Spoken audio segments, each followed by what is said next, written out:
Hello guys, welcome to the channel. On today's video, this is a new update from NotebookLM that I'm really glad, I'm really happy with it. Now on NotebookLM, we could edit the summarize of this notebook. For instance, I have this project.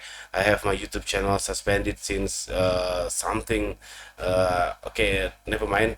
And then here I can change this summary, which is actually the summary. Most of the case they write very. I mean, they write it correctly or accurately, but sometimes we don't need as long as this one. Sometimes we just need what kind of project this is, what kind of project is this, and what kind of purpose of this notebook.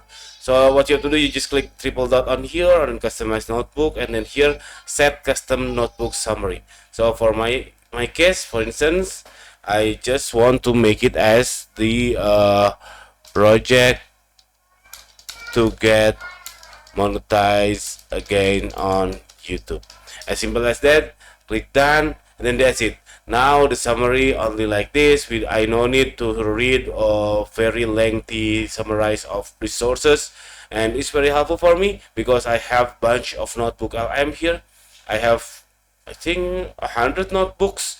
That's really helpful. I love notebook LM so much. So thank you for watching. I hope this video helpful for you. Thank you for watching. See you in the next video. Bye bye.